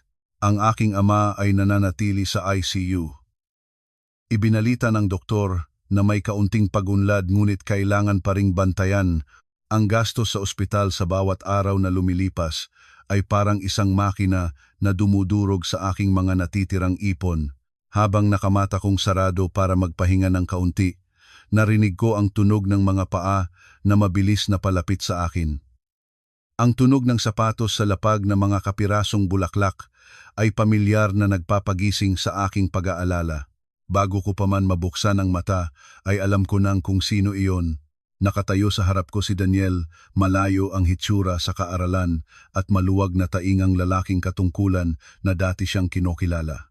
Si Daniel ngayon ay mukhang napakamaawa, ang sapatos niya ay tuwid, ang polo shirt ay kulubot, ang mga mata niya ay pula at puno ng galit at desperasyon. Tumingin siya sa paligid, nakitang walang nagbibigay pansin at humila ng upuan na humarap sa akin. Ang boses niya ay isinabog sa pagitan ng mga ngipin, pinapilit na pigilan ang pagkagalit. "Celine, masaya ka na ba? Dinuro mo na ako sa dulo. Gumawa ka ng iyong eksena. Tapos ay tumakas para maglaro ng walang responsibilidad. Sa tingin mo ba ay masaya ka sa ginawa mong iyon? Bumalik ka ngayon at lumuhod ka at humingi ng tawad sa aking ina sa harapan ng pamilya. Linisin ang bahay at baka pag-isipan ko pang bigyan ka ng pagkakataon. Kung hindi, huwag kang umasa sa kahit anong tinatago ka ng bahay na ito. Kahit isang piso ay hindi ko ibibigay sa uri ng babaeng tulad mo." Umupo akong tuwid, ang likod ko ay tuwid, at mahinahon akong sumagot. "Anong sinasabi mo? Anong pinag-uusapan mo?" Mula nang umalis ako sa bahay na iyon, ni isang beses ay hindi ko pinag-isipan ang iyong pagiral. Natawa ng mapanglaw si Daniel, ang ngiti ay baluktot sa kanyang mukha. "Huwag kang magkaila, ngayong umaga ay may desisyon para sa bagong head of department at ang pwesto na iyon ay dapat sa akin." Ngunit biglang binura ng board ang aking pangalan at inilipat sa isa pang assistant manager na mas mahina. Tinawag ako sa isang closed room at binigyan ng isang makapal na sulat na puno ng pagbibintang laban sa akin na sinasabing ako ay isang lalaking mapagsamantala, nagpalayaw ng asawa at anak, lihim na naglabas ng ari-arian, lumalabag sa moralidad. Sino pa ang nakaalam ng mga lihim na bagay na iyon maliban sa iyo? Sa pagdinig nito, bahagya akong ngumiti. Isang tawa na puno ng paghamak ang lumaganap sa tahimik na pasilyo. Tumingin ako ng diretso sa mapulang mata ni Daniel, malinaw na inuusal ang bawat salita. "Kailangan ko bang gumagawa ng diskarte para mapantayan ka? Ang mga masamang bagay na ginawa mo, ang karayom sa loob ng bag, ay lilitaw din balang araw. Nabubuhay ka ng walang utang na loob, nakakasakit ka ng kasama sa trabaho, tinatrato mo ng masama ang mga kasamahan, natural lamang na may nagagalit sa iyo, nagmamasid sa iyo at nagsusumbong laban sa iyo. Ang kabayaran ay dumating. Nang maaga, huwag mong isisi sa akin." Humakbang pasulong si Daniel, ang dalawang kamay ay kumapit sa upuan at ibinaba ang boses niya. Isang mapagkunwaring paghingi ng tulong ang nagsimulang lumabas sa kanyang mga mata. "Celine, alam ko na ang iyong ama ay narito sa loob at ang stroke ay napakamahal. Wala kang pera para suportahan ito. Ngayon, ganito, pumunta ka sa kumpanya ko, personal na makipag-usap sa board at ipaliwanag na ang mga sulat na iyon ay pinolso, na ang ating diborsyo ay mapayapa. Kailangan ko lang mabawi ang pwesto. Agad akong maglilipat ng IL-8 200,000 bilyong para sa gastos ng ospital ng iyong ama. Kumita tayo pareho. Kailangan mo ng pera para iligtas ang iyong ama. Kailangan ko ng karera." Sa pakikinig ng mga maruming pakikipagpalitan na nagmumula sa bibig ng lalaki na noon ay tinatawag kong asawa, naramdaman ko ang pagsusuka. Ginagamit niya ang buhay ng aking ama bilang palitan ng kanyang vanity na karangalan. Ang paghamak ko sa kanya ay umabot sa pinakamataas na antas. Tumayo ako at hinampas ng marahas ang bag ni Daniel pababa sa lapag. "Itakpan mo ang iyong bibig ngayon. Ang pera mo ay marumi. Hindi kailangan ng aking pamilya niyan. Ang aking ama ay isang marangal na guro. Mas pipiliin niyang mamatay kaysa tanggapin ang mga puting perang binili ng pagpapanggap at kahinaan mo. Iniisip mo ba na ang pera ay makakabili ng dignidad ng iba? Umuwi ka at tingnan mo ang iyong sarili. Ang iyong karera ay bumagsak dahil sa iyong sariling masamang karakter, walang kinalaman sa akin. Ngayon ay alis ka na rito bago pa man ako tumawag ng seguridad." Umalis. Itinuro ko ang aking kamay ng tuwid patungo sa elevator. Ang boses ko ay malamig at walang naiwan na kahit anong daan ng awa. Nakatayo si Daniel ng manigas, namutla ang mukha, ang labi ay kumikilos na gustong sabihin pa ang iba, ngunit nang makita ang naglalagablab na galit sa aking mga mata, dahan-dahan siyang lumiko at yumukod. Hinahawakan niya ang kanyang bag, lumiko at lumakad, nang mabigat tulad ng taong nawala ang kaluluwa. Ang likod ng isang duwag ay nawala sa likod ng pintuan ng elevator na nagmarka ng permanenteng katapusan ng lahat ng koneksyon sa pagitan namin. Nang matanggap ko ang email na imbitasyon sa personal na pakikipanayam para sa Asia Media Group, nagising ako ng 4:00 ng umaga.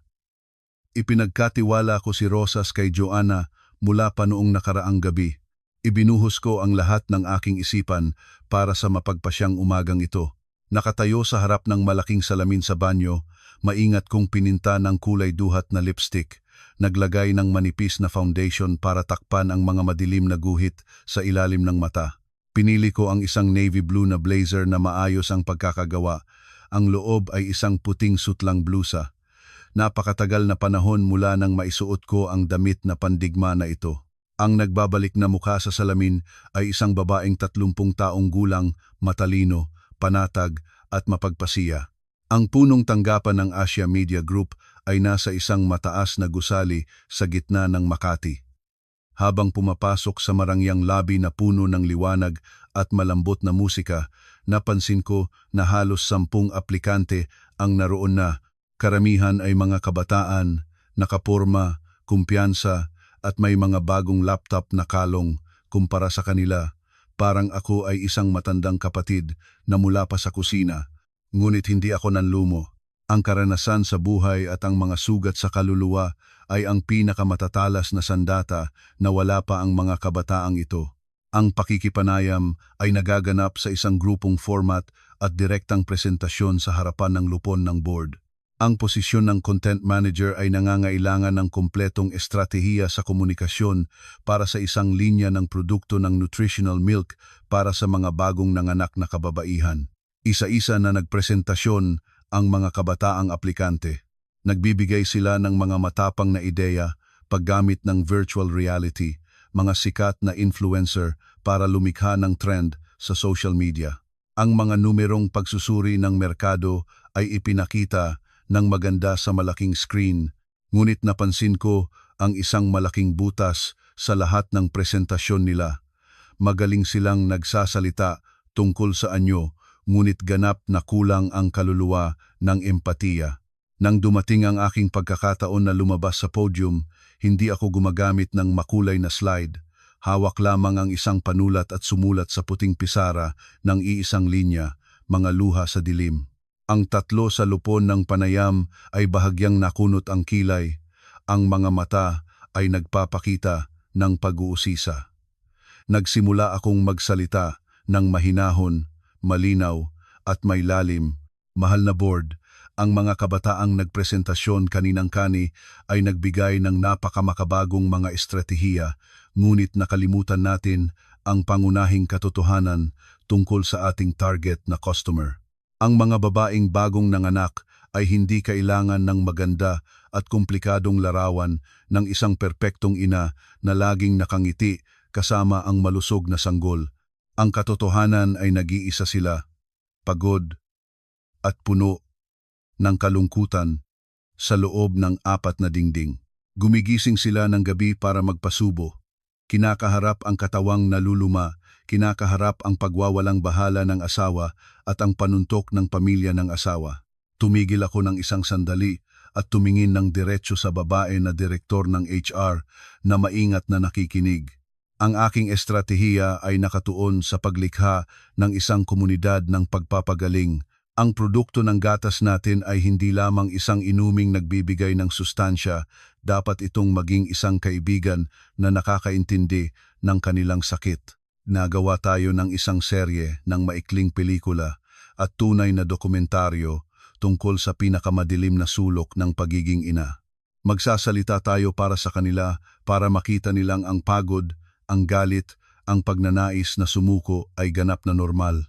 Kapag natamaan natin ang luha ng empatiya ng ating mga customer, sila ay magiging tapat sa ating brand mula sa kaibuturan ng kanilang puso, hindi lamang sa pamamagitan ng isip. Ang buong silid ay nalubog sa ganap na katahimikan.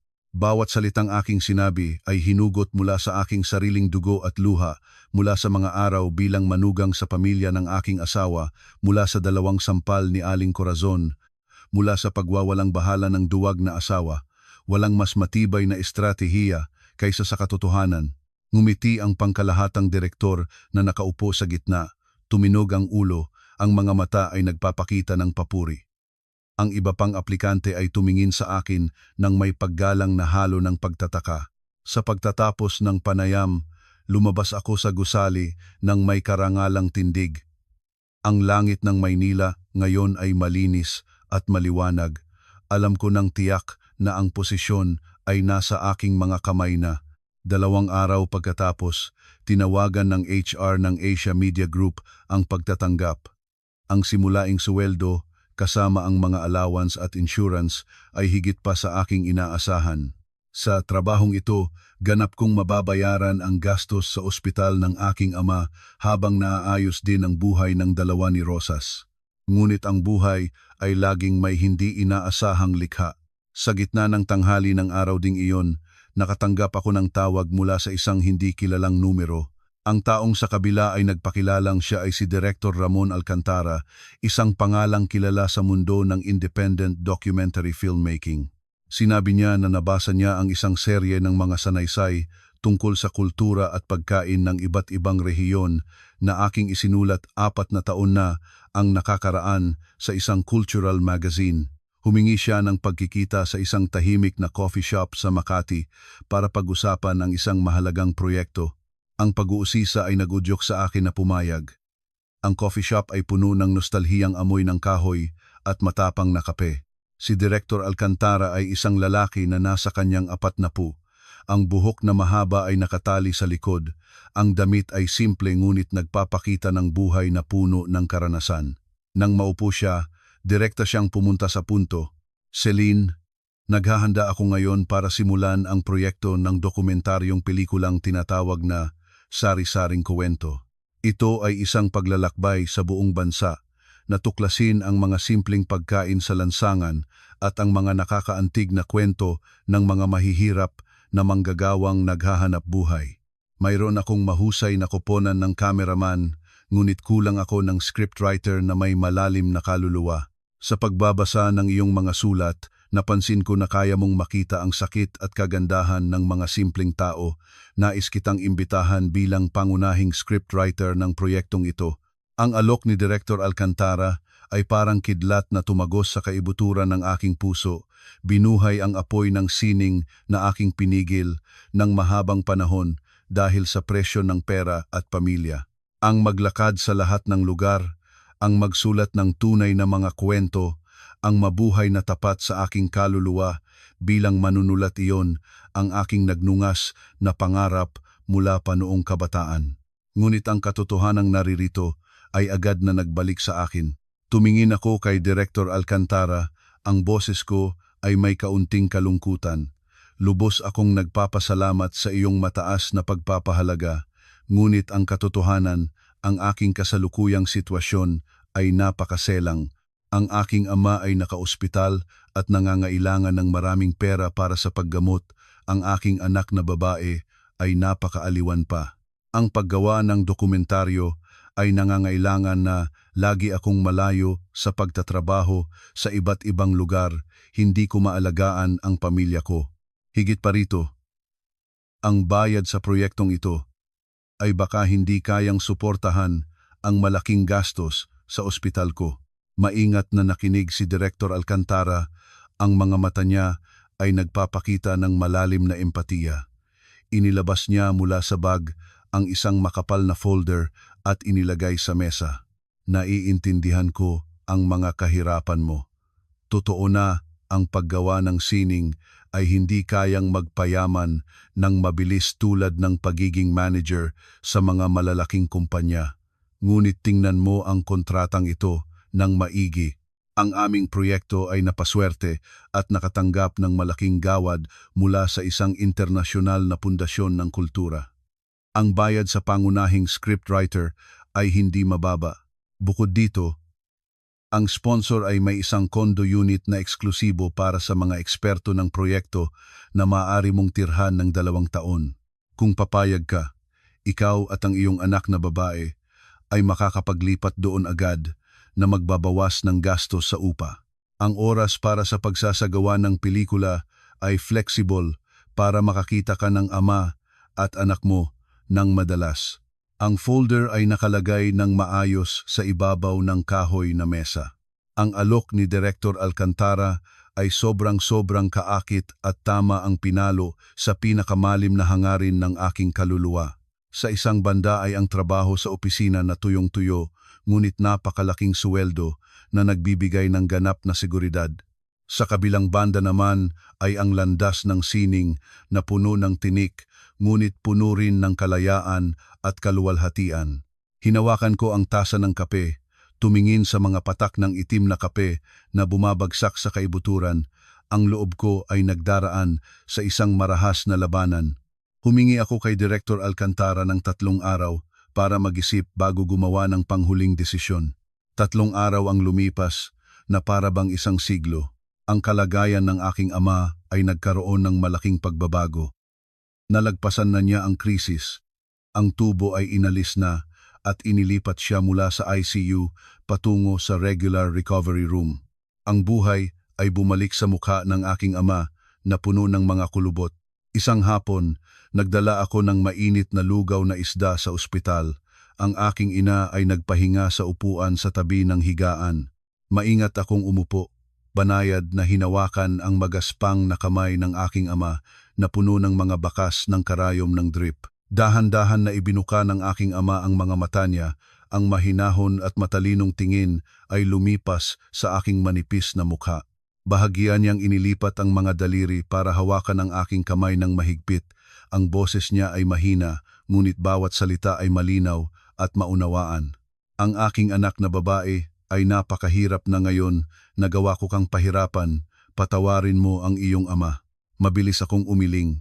Ang luha ay akmang mabubuhos. Huwag mong sabihin iyon, tatay, ang iyong paggaling ay ang pinakadakilang kasiyahan ng ating pamilya. Lahat ng bagay tungkol sa gastos sa ospital ay kaya kong hawakan. Mag-relax ka lamang at gumaling. Ngumiti ang aking ama. Isang ngiting ganap na nakakaunawa sa kaibuturan ng anak niyang babae na kanya mismong pinalaki. Sa loob ng ilang araw na nabuhay muli, narinig ko ang kwento ni nanay. Alam ko na nasa harap ka ng mga mahirap na pagpili. Nakikita ko na isinasaalang-alang mong piliin ang kumpanya ng media para kumita para sa gastos ko sa ospital. Tama ba? Yumuko ako nang hindi makaharap sa mga mata ng aking ama. Oo, tatay. Ang trabahong iyon ay napakamagandang suweldo.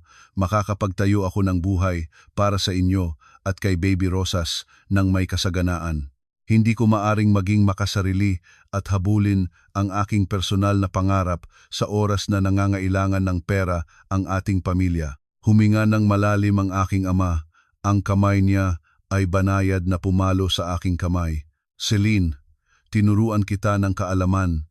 Tinuruan kita ng pagpapahalaga sa sarili, hindi para maging isang walang kaluluwa na makina ng pera. Nasaksihan ko ang iyong pagtitiis at kahihiyan sa bahay ng iyong asawa sa loob ng 3 taon. Nawala mo ang iyong ngiti at kabataan. Ngayon ay nakalaya ka na.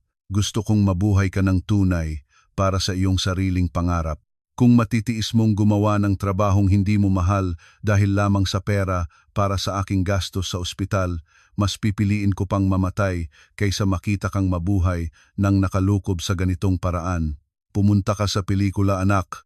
Lumipad ng malayo, sumulat ng mga bagay na maganda para sa mundong ito. Iyan ang pinakamabisang gamot para gumaling ang iyong ama. Ang mga salitang nagmumula sa puso ng aking ama ay pumutol ng lahat ng hadlang sa isip ko. Ang aking mga luha ay bumuhos ng walang tigil, binabasa ang aming mga magkasamang kamay. Nagpatira pa ako sa dibdib ng aking ama, umiyak ng tulad ng bata. Wala ng takot, wala ng pag-aalangan. Ang puso ko ay nakahanap na ng pinakamatatag na sagot. Ang pera ay napakahalaga, ngunit hindi nito mabibili ang kaluluwa at kalayaan. Kinabukasan ng umaga, tinawagan ko ang HR ng Asia Media Group at buong pusong nagpasalamat at tinanggihan ang imbitasyon.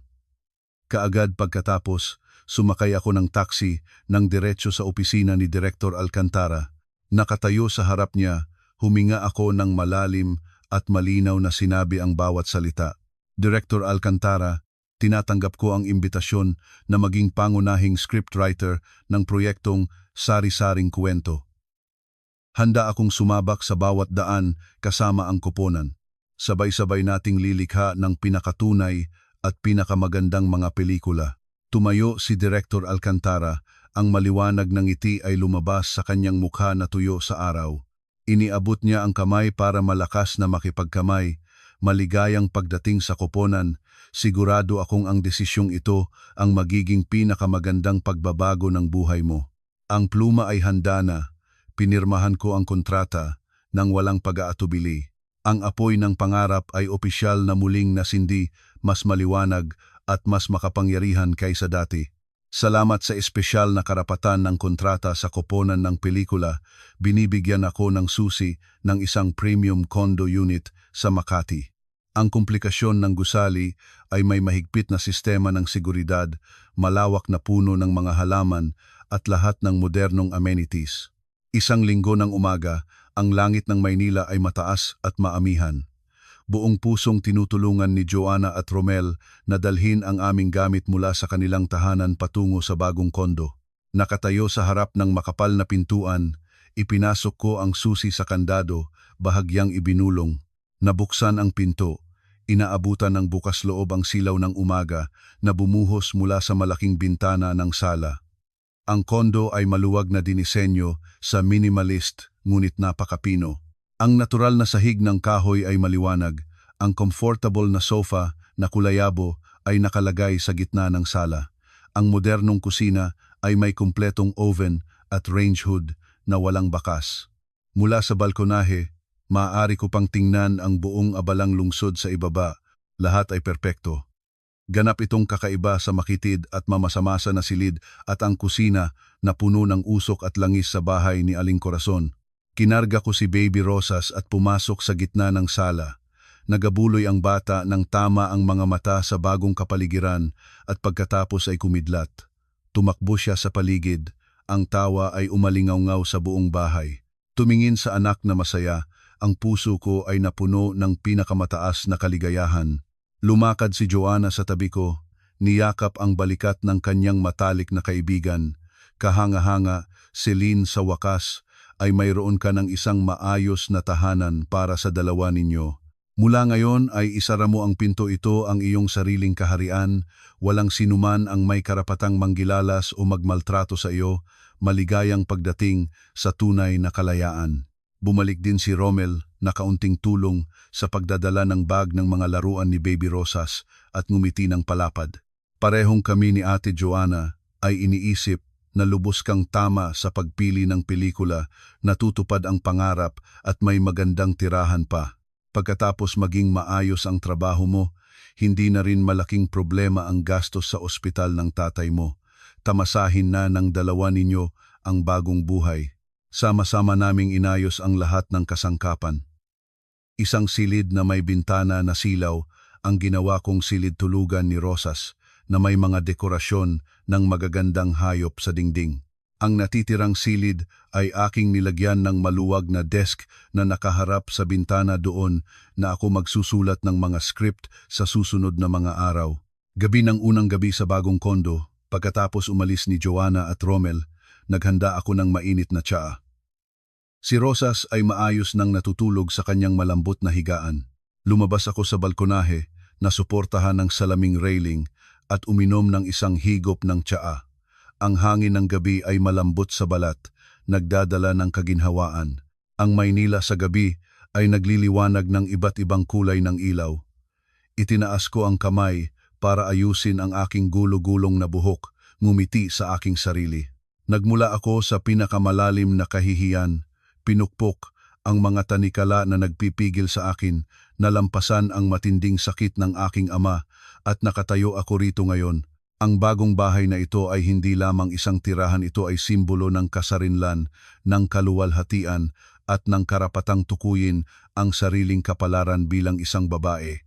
Mula bukas, opisyal na akong magsisimulang magtrabaho bilang scriptwriter para sa proyektong Sari-Saring Kuwento. Ang bagong paglalakbay na puno ng pangako ay nakabukas na sa aking harapan at ako ay ganap na handa na upang yakapin ito ng buong kumpiyansa. Ang premium condo sa Makati ay nagbigay sa dalawa naming magina ng ganap na kaibang espasyo ng pamumuhay. Ang lugar ay may panloob na parke na puno ng lilim, laging tumatalbog na fountain sa gabi at umaga at malinis na landas. Isang hapon, pagkatapos makumpleto ang draft na outline para sa unang taping ng dokumentaryo, nagdesisyon akong dalhin si Baby Rosas sa palaruan. Ang Maynila sa mga araw na ito ay papasok na sa tagulan, ngunit ngayong hapon ay nagkataon na maliwanag ang araw, gintong dilaw ang sikat, may mga hangin na nagpapalayas ng init. Nagbihis ako ng manipis na berdeng bestida. Ang buhok na bahagyang kulot ay nakalaglag sa likuran. May magaang na makeup. Si Baby Rosas naman ay nakapink na palda, tuloy-tuloy na naglalakad sa artipisyal na damo. Paminsan-minsan ay yumuyukod para pulutin ang isang dahon at abutin ang ina. Sa pagtingin sa maliliwanag ng ngiti ng aking anak, nawawala ang lahat ng pagod ko. Umupo ako sa isang bangkong bato sa ilalim ng puno, binuksan ang notebook ko at nag-isip ng ilang ideya. Ang mapayapang buhay na ito ay isang bagay na sa loob ng 3 taon sa bahay ng pamilya ng aking asawa ay ni isang beses na hindi ko natikman. Habang nalulubog sa mga iniisip, biglang narinig ko ang isang maingay at paalabas na boses na tumunog malapit sa akin. Ay, si Celine ba iyon? Nako, matagal na nating hindi nagkita, halos hindi na kita nakilala. Tumangga ako ng ulo, nakatayo sa harap ko si Vivian, isang kaklase ko noong kolehiyo. Si Vivian ay kilala noong estudyante bilang isang taong nahuhumaling sa pagpapakita, laging naghahanap ng mga matatanda at mayamang lalaki para mapagkakasya. Ngayon ay nakasuot si Vivian ng designer dress na salisalitang nakahawak sa katawan, may handbag na leather at ang leeg at mga kamay ay puno ng mga alahas na nagliliwanag. Sa tabi ni Vivian ay isang mataba at milyayong buhok na poodle dog. Tumingin si Vivian sa akin mula ulo hanggang paa. Ang tingin ay dumaan sa aking simpleng damit at tumigil sa si Baby Rosas na naglalaro malapit sa kanila. Celine, ka talaga iyan. Kailan ka lumipat dito?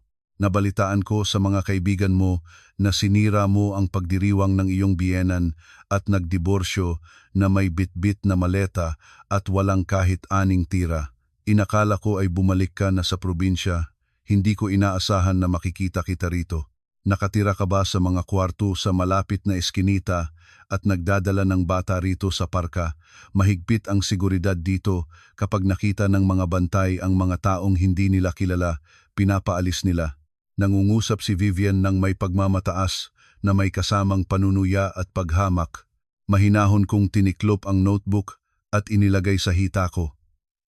Walang kahit anong pagkalito o galit ang lumabas sa aking mukha. Ang mga pinakamalalim na sugat ko ay nalampasan ko na. Ang 3 panunuya ng isa na mababaw ang pag-iisip tulad ni Vivian ay hindi makakayanig ng aking isipan. Tumingin ako ng diretso sa mga mata ni Vivian at ngumiti ng may kagalangan. Kamusta? Vivian, matagal na rin. Hawak mo pa rin ang ugali ng pagtatasa sa iba batay sa kanilang labas.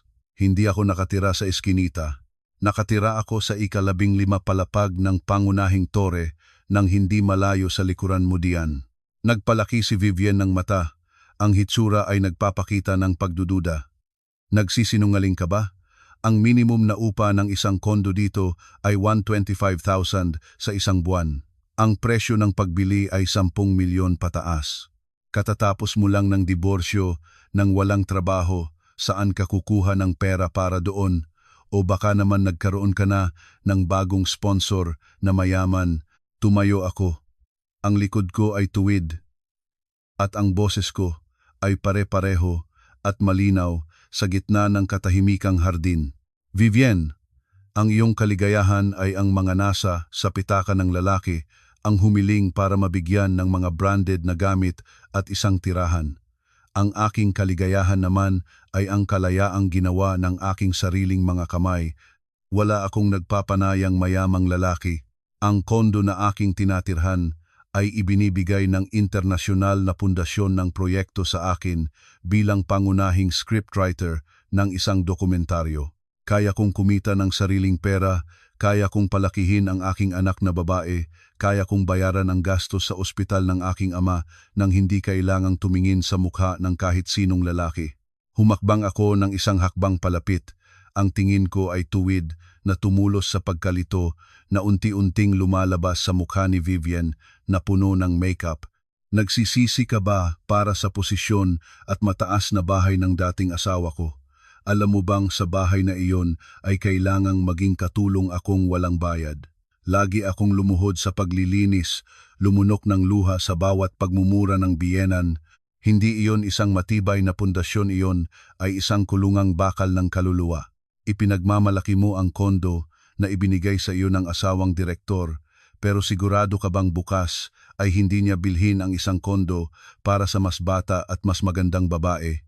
Huwag gamitin ang mababaw na pag-iisip mo para sukatin ang buhay ng isang babaeng malaya. Nabuka ng malawak ang bibig ni Vivian, namula ang mukha ng may galit at kahihiyan. Subukan niyang sumagot ngunit walang masagot. Ang sinabi ko ay tuminginan sa lihim na takot na palagi nasa puso ng mga taong namumuhay ng umasa sa iba.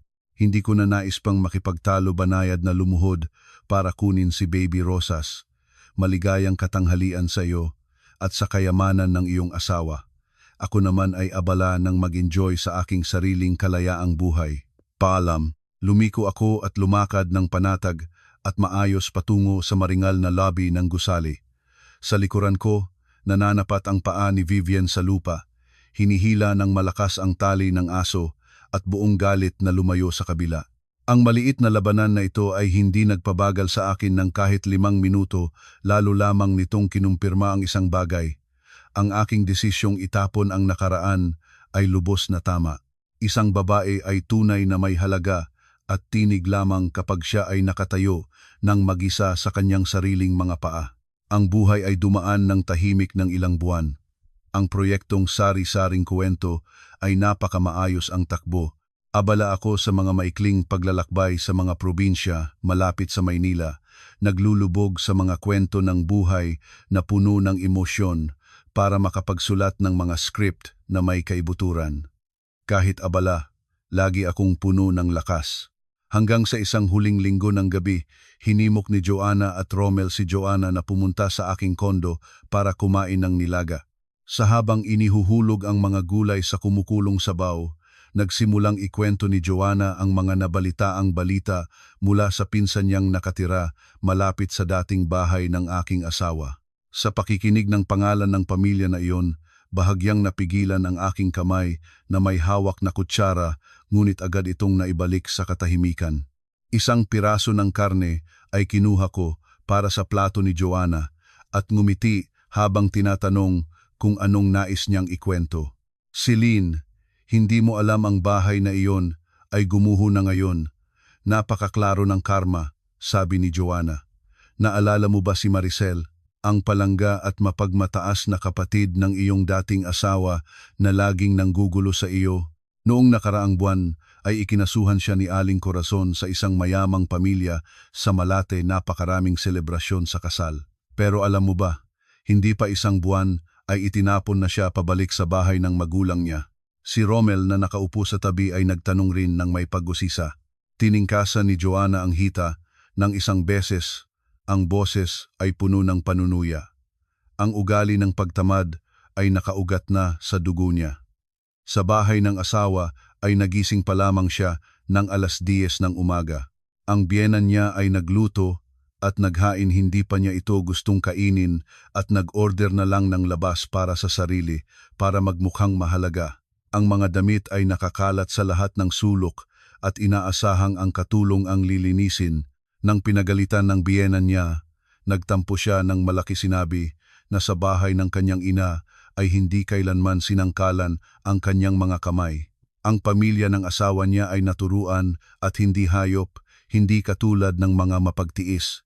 Kaya naman ang ama ng lalaki ay nagalit ng husto, nagpahatid ng taksi at pinasauli ang lahat ng gamit niya, inuwi sa pinagmulan. Nakaupo akong nakikinig. Walang kahit anong puot o saya ang lumabas sa aking puso, mayroon lamang isang kalungkutan para sa maling pagtuturo ni Aling Corazon. Siya mismo ang nagalaga ng bulag at walang hanggang pagmamahal, na lumikha ng isang walang silbing anak na hindi alam ang pakikitungo sa iba. Ang kabayarang tinatanggap niya ngayon ay ang natural na kahihinatnan ng mga araw na nabuhay ng makasarili at humamak sa iba. Ngunit ang nangyari kay Maricel ay wala pa rin sa kwento ni Daniel at Aling Corazon. Patuloy si Joanna at ibinaba ang boses niya na mas seryoso ang hitsura. Ang utang at kawalan ni Daniel, ang kanyang pagkabigo sa trabaho at pagiging biktima ng online investment scam, lahat ito ay lubos na inilabas ni Joanna, kasama na ang paglubog sa utang sa mga mangungutang na iligal, ang pag-uusig ng mga nagpapautang, at ang pagtakas ni Daniel mula sa bahay para maiwasan ang pagbabayad ng utang. Pagdinig ko rito, dahan-dahan akong huminga. Si Daniel ay laging nagpapahalaga sa kanyang sarili. Inakala niyang siyang matibay na haligi ng pamilya. Ngunit sa katotohanan, siya ay isa lamang mapagpalalo at duwag na tao na kulang ang tibay sa totoong mga pagsubok ng buhay. Nang mawala na ang asawa na nagbabantay ng tahanan at inasikasuhan ang bawat pangangailangan, mabilis siyang nalantad ang kanyang kahinaan at lumubog sa maling landas. Paano naman si Aling Corazon? Nagtanong ako nang walang kanikanyang emosyon, parang nagtatanong tungkol sa isang hindi kilalang kapitbahay. Humanda si Joanna, ang mukha ay naging mas seryoso. Ang nangyari kay Aling Corazon pagkatapos ng pag-uusig ng mga nagpapautang ang kanyang stroke, ang kanyang kalumaan at ang kanyang inabandona na buhay ay maingat na inilahad ni Joanna. Ngayon ay nakahiga siya ng nakapariwara sa isang gilid, hindi malinaw magsalita. Si Daniel ay tumakas ng walang balita, si Maricel naman ay sanay sa pagpapalaki kaya hindi alam kung paano magalaga ng may sakit. Ang bahay ay maruming-marumi at wala nang nagluluto. Isipin mo ang senyora na dating nakabarong Pilipino, makukulay ang alahas ngayon ang kanyang kalagayan. Ang gabing iyon ay natapos sa isang mapagnilay na kapaligiran. Naglinis ako ng pinggan at nakatayo sa harap ng lababo, nakita ang tubig na dumadalis at nagtatanggal ng mantika. Ang mga araw sa impyernong bahay na iyon ay para bang lumayo na sa kasaysayan, naging ibang buhay na iniwan ko sa likuran. Hindi ako natuwa sa kanilang sakit. Naramdaman ko lamang na ang sansinukob na ito ay laging may hindi nakikitang timbangan ng katarungan. Ang nagpunla ng pinsala, ang nabuhay, sa pamamagitan ng pagsasamantala at pagmamalaki, sa huli ay kailangan nilang tikman ang mga mapait na bunga na sila mismo ang nagtanim. Ako naman ay lumiko sa landas na puno ng liwanag sa pamamagitan ng aking sariling kabutihan at kalooban na bumangon. Isang linggo ng umaga, maagang gumising para maghanda ng isang pitsel ng chamomile tea at mag-toast ng ilang tinapay para sa almusal. Si Rosas ay nakukulubot pa sa manipis na kumot at mahimbing na natutulog. Ang katahimikang buhay ng kondo ay pinagalaw ng tunog ng intercom mula sa lobby. Pinindot ko ang sagutin at ang magalang ngunit may pagkamadaling boses ng bantay ay nagsalita. Magandang umaga Ma'am Celine sa kondo 1502. Sa lobby ay may dalawang babae, isa ay nasa wheelchair at ang isa ay nagsabing kapatid ng dating asawa ng Ma'am. Nagngangalit silang makaakyat sa kondo ng Ma'am at umiiyak at gumagawa ng ingay sa lobby. Hindi namin pinayagan na pumasok dahil wala silang resident card. Hinihiling ang inyong tagubilin. Ang puso ko ay biglang sumikdo ng kakaiba. Hindi na kailangan pang mag-isip nang matagal na unawaan ko agad kung sino ang dalawang iyon. Pagkatapos ng mahabang panahon na wala silang balita mula sa aking buhay, hindi ko inakala na darating sila ng may ganoong layunin. Ang kapalwan ng mga taong iyon ay talagang lampas sa inaasahan ko. Huminga ako ng malalim, pinatatag ang sarili ko at sumagot sa bantay. Abangan ninyo sila sa lobby, pababain ko ang sarili para ayusin ito. Huwag hayaang makapasok ang sinuman sa kanila sa loob ng security gate. Nagbihis ako ng maayos, tinali ang buhok, tumingin sa aking mukha sa salamin, wala na kahit anong takot o pagiging inferior dito. Sumakay sa elevator at pinindot ang ground floor. Ang tikas ko ay isang taong ganap na alam kung sino siya at sino ang may kontrol sa sitwasyon. Nang mabuksan ang elevator, nakita ko na ang kaulo sa maringal na lobby. Si Maricel ay nakatayo ng may kamay sa baywang, nakikipagtalo sa dalawang matangkad na bantay. Sa tabi niya ay isang murang wheelchair. Nakaupo roon si Aling Corazon, ganap na kakaiba sa dating imahe ng isa na mapangarap na biyenan na laging nakabarong Pilipino at puno ng ginto. Ang kasalukuyang si Aling Corazon ay napakamaawa, ang buhok ay puting gulugulong, ang mukha ay baluktot mula sa mga epekto ng stroke, ang mga mata ay ulap at pagod. Nang makita ang anino ko na lumabas, agad na nagturo si Maricel papunta sa akin, sumigaw, "Nandoon na si ate, tumabi kayo, hayaan ninyong makita niya kami." Dahan-dahan akong lumakad palapit, huminto sa isang ligtas na distansya. Ang mga mata ko ay malamig na dumaan sa dalawang mukha na dating takot ko. "Anong gusto ninyo? At pumunta pa kayo rito para guluhin ang lahat?" Nagsalita ako ng mahinahon ngunit matatag, sapat para marinig ng lahat ng naroon. Si Aling Corazon, nang marinig ang aking boses, ay biglang nakikilos. Sinisikap niyang bumangon mula sa wheelchair. Ang hindi paralisado niyang kamay ay nanginginig na inaabot sa aking direksyon. Mula sa baluktot niyang bibig, nagmula ang mga nahahapiryang tunog. May luha at uhog na nagmumula. Tulong, maawa, napakahirap ng nanay.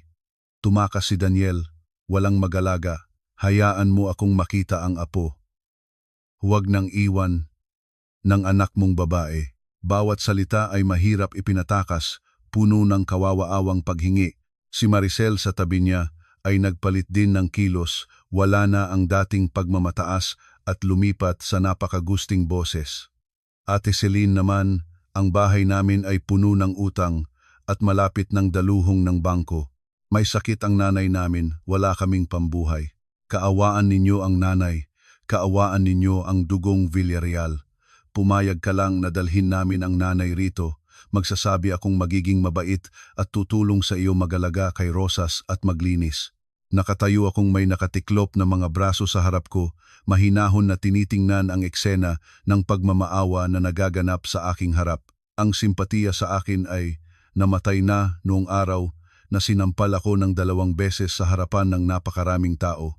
Noong araw na pumunta si Aling Corazon sa bahay ng aking mga magulang at nagsisinungaling na nagpababa ng presyon ng aking ama at nagdulot ng stroke. Tumingin ako ng diretso sa mga mata ni Maricel, malinaw ang tinig, sapat para marinig ng lahat sa paligid. "Maricel, nagkamali ka ng tinawag, hindi na ako ang iyong hipag. Matagal nang kinikilala ng batas na naghiwalay na kami ni Daniel. Ang salitang tulungan ay wala sa aking talasalitaan para sa inyo. Noong nakatira pa ako sa bahay ninyo, nagtrabaho ako bilang katulong na walang bayad. Tinatrato ninyo ako bilang basura.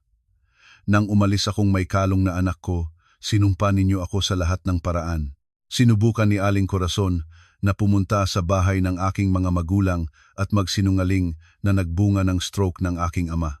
"Saan nanggaling ang pagmamalasakit ninyo sa dugo noong mga panahon na iyon?" Inilipat ko ang tingin sa si Aling Corazon. "Pumunta kayo rito para makita ang apo ninyo. Ang batang iyon na sinabi ninyong ginagamit para takpan ang katamaran ng ina. Huwag ninyong gamitin ang pamilya para magkunwari ng kabutihan at sakim. Nang mayaman at makapangyarihan kayo, tinapon ninyo kami ng walang awa. Ngayon na walang-wala na kayo at may sakit, gusto na ninyong pumasok dito para samantalahin ang awa ko. Sasabihin ko sa inyo ng malinaw, ang aking kabutihan ay may limitasyon. At ito ay hindi para sa mga taong pinagsasamantalahan ang aking pamilya at halos ipinadala sa kamatayan."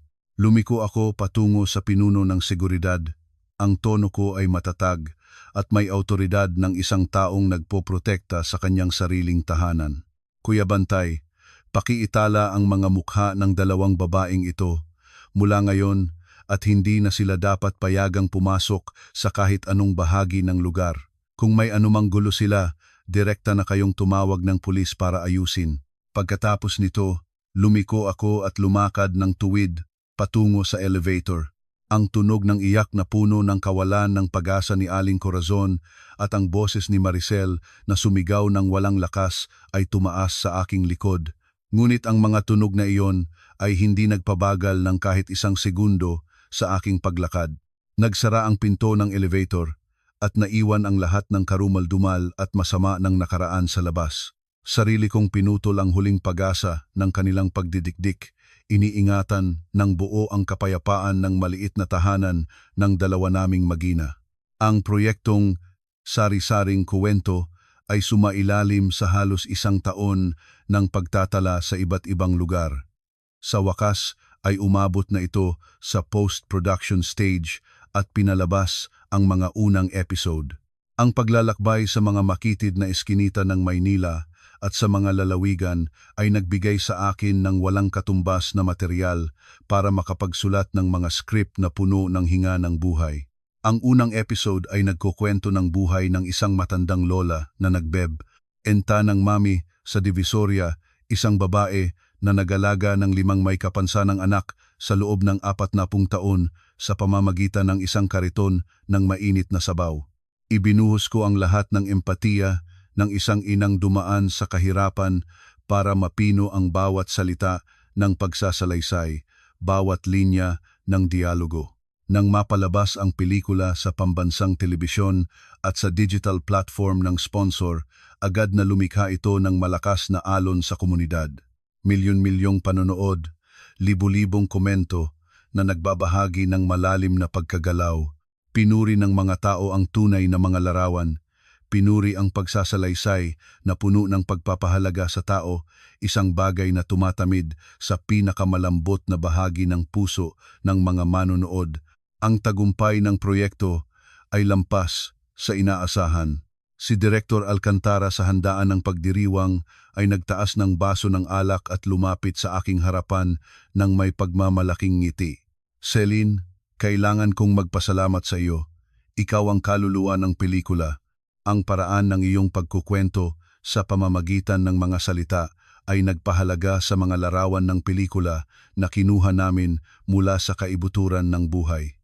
Ipinagmamalaki ko ang iyong talento at kalooban. Ang pagkilala mula sa isang napakaranasang taong gaya ni Director Alcantara at ang pagmamahal ng mga manonood ay ang pinakamagandang gantimpala para sa akin. Kasabay ng katanyagan ng pelikula, ang aking suweldo ay mabilis na tumaas. Ang mga bonus mula sa sponsor, ang bayad sa karapatang ipagpalabas ay nakatulong sa akin na makapag-ipon ng malaking halaga na hindi ko noon pa inakala. Ang unang bagay na aking ginawa ay sumakay ng taxi ng diretso sa bahay ng aking mga magulang sa labas ng Maynila. Ang aking ama, pagkatapos ng matagal na paggamot at physical therapy, ay halos ganap ng gumaling. Kaya na niyang maglakad ng dahan-dahan sa paligid ng bakuran at alagaan ang kanyang mga mahal na halaman. Ang hapunan ng gabing iyon ay may kumpleto aking mga magulang, ako, at si Baby Rosas. Isang simpleng hapunan na may sinigang at adobo, ngunit nagdadala ng isang espesyal na tamis at init na hindi ko maipaliwanag. Pagkatapos kumain, naghanda ako ng mainit na tsaa para sa aking mga magulang at mula sa aking bag ay inilabas ko ang isang passbook ng bangko at isang sobre na puno ng pera at inilagay sa mesa. Tatay, nanay, ito ang sweldo ko mula sa proyektong pelikula. Binayaran ko na ang lahat ng utang sa gastos sa ospital ni tatay at ang mga inuutang sa mga kaibigan. Ang perang nasa passbook na ito ay para sa inyo, para sa katandaan at kapag may sakit, at ang sobre na ito. Bukas ay pumunta ka, nanay, at bumili ng bagong scooter para palitan ang matandang gumagapang na scooter mo na laging nasisirang ganap. Mula ngayon, hindi na kayo dapat mag-alala para sa aming dalawa. Ang inyong anak na babae ay tunay ng lumago at kayanan niyang hawakan ang pamilya. Tumingin ang aking ama sa passbook. Ang kulubot na kamay ay banayad na hinahaplos ang takip. Ang mga kanta ng kanyang mga mata ay naguumaw. Walang salita, nagtango lamang siya at ngumiti. Isang ngiti ng kasiyahan at pagmamalaki. Ang aking ina naman ay niyakap ako ng mahigpit.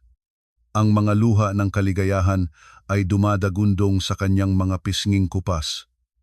Ang anak ng nanay ay napakagaling sa pagtingin sa iyo na ganito kalakas, nakapag-iisa, at may ganito kalinangang buhay, maaari nang mamatay ang inyong mga magulang nang walang pighati. Nais lamang ng nanay na lagi kang ngumiti. Nang gabing iyon, natulog ako sa aking lumang silid sa bahay ng mga magulang, nakahiga sa pamilyar na higaan. Narinig ko ang regular na paghinga ni Rosas sa tabi ko at puno ng ganap na kapayapaan ang aking puso. Lahat ng bagyo ay lumayo na, iniwanan ang isang maliwanag at malinis na kalangitan. Nagbayad na ako ng aking utang sa pamilya, binigyan ng magandang kapaligiran ang aking anak na babae, at pinakamahalaga na hanap ko ang aking sarili muli. 4:30 ng umaga, ang Maynila ay nalulubog pa rin sa malambot na ulap at hindi karaniwang lamig ng madaling araw. Ang mga ilaw sa daan ay madilaw at maputla na nagsisinag sa walang sasakyan na daan.